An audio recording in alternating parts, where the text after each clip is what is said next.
In the previous session, I was talking to you about the creative process. What does creative process means?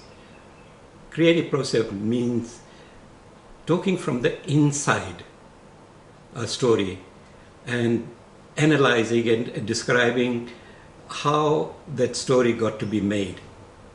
And I was explaining to you how the seed of an idea came to me and how the seed slowly germinated and began to take shape when I found a particular name for the character. And I explained to you the importance of naming the character. You have to find a name which suits the theme, which suits the subject. And in this case, the name Gamaliel proved to be a masterstroke, because Gamaliel is an unusual name. You won't find many people of Indo-Fijian origin named Gamaliel. So it was unique and very special. This is the thing with stories, with fiction writing, that you got to find something new and fresh and original in order to attract the attention of the reader. And I was fortunate to find also a very original subject matter, which is about a person who dies and then rises from the dead. Now, once I found the name Gamaliel, other things begin to happen. Like, for example, I had to decide what kind of a person this was. And Gamaliel couldn't be the name of somebody lower class. Gamaliel is a slightly sophisticated name. Therefore, I had to give the character a little bit of sophistication.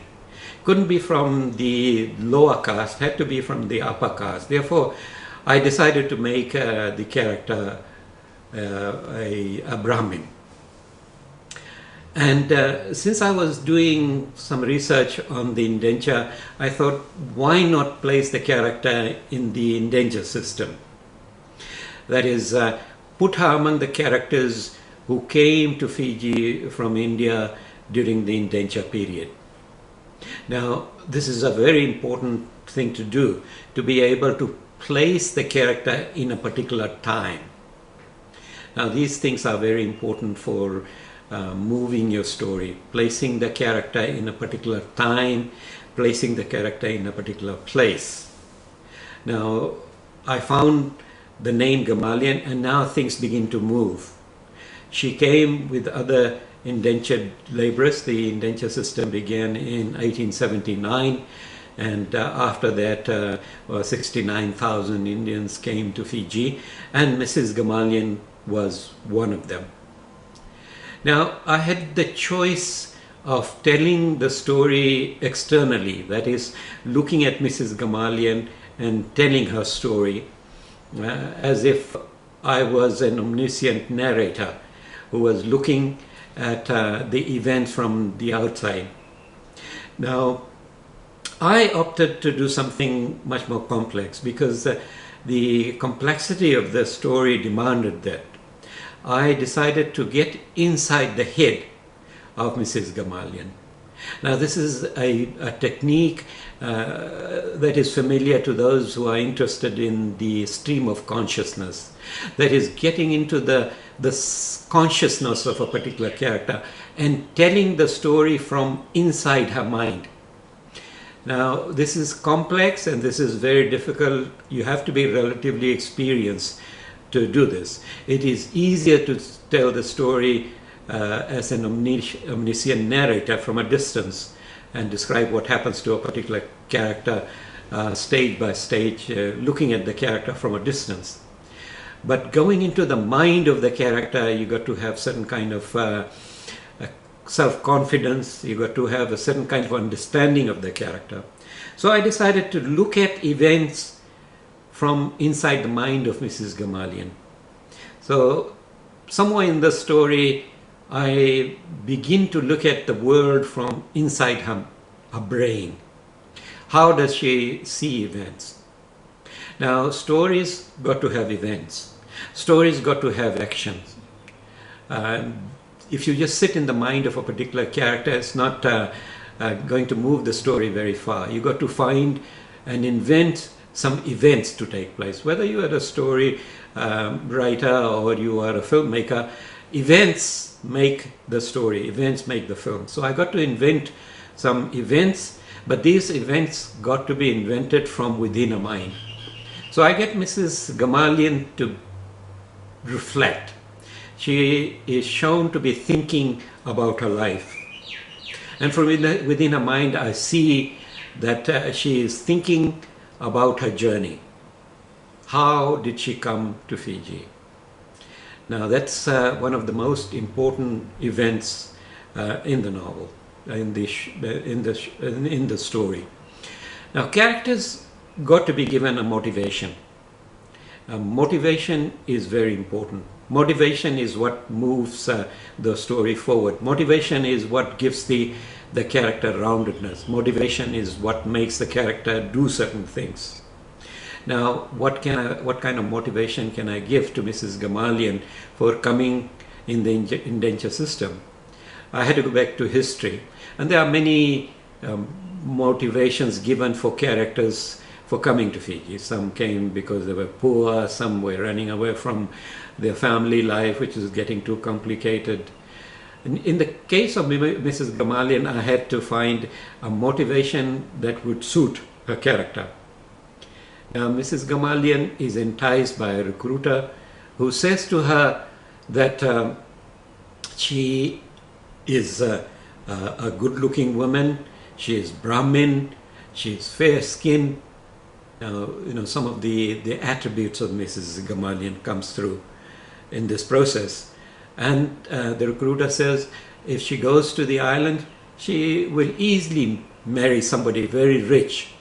She might even marry a prince in the island and therefore become a queen. And this attracts the old woman.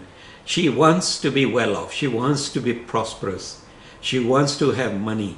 She wants to be famous. And so she comes to the islands.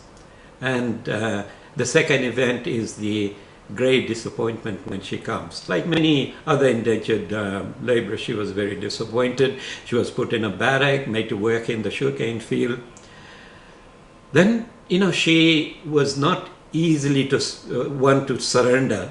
She began to see the possibility of marrying somebody prosperous, possibly is a Brahmin and who has a good job and therefore living an easy life on the island. So she marries Gamalian. That's where she gets the first name from.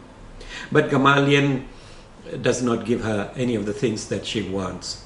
She marries other men, some of them who die, some of them desert her, and finally she is stuck with Gamalian. Now the third major event is when Gamalian dies. She is left by herself in the barrack, and this is where she has to begin to invent something in order to survive, in order to become what she wanted to be. And she works out this strategy of dying. Now this dying becomes a device for her. She dies, and people come and pay their respect and then take her to be buried. But Mrs. Gamalian, when she sees the hole in the side of the hill, she decides she was not going to go through with it. And she rises from the coffin and demands that she be taken back. And those who are there, including the Pandit, they all dive into the bushes because they think that a witch has come, a devil is arisen. And the woman trudges back to her barrack, and she has a new problem now because people won't come near her. So she has a difficult time living alone in the barrack. She gets a boy to live with her who does all the errands for her. That's another part of the story. Anyway, gradually, you know, people, even if you are a witch or a devil, people begin to accept you. And one or two women come to her and find out how she is and what had happened to her. And this is when Mrs. Gamaliel begins to become an inventor. She has to invent what had happened to her. And what she can invent is what had happened to her from the time she died, and then she comes back. She had to invent some events. And this is exactly like the writer of a story. The writer of a story has to invent events. And Mrs. Gamaliel becomes a superb inventor of events. And these events concerns her going on a chariot to this great garden and seeing all the great deities, Ram, Krishna, Shiva, and so on. And this fascinates the listeners for a while. And she has another strategy which she was going to use in order to begin to attract listeners. And the listeners come with gifts, they come with money, and gradually Mrs. Gamaliel becomes rich and she becomes famous through her storytelling. Now, I'll proceed to discuss more about the method in which I had to write this particular story, particularly the use of language and so forth. And in the next session, I'll proceed with the discussion because I'm sure that you are beginning to learn more about the actual creative process, how the seed that was in my mind gradually became a full-fledged story which is original and fascinating to the reader.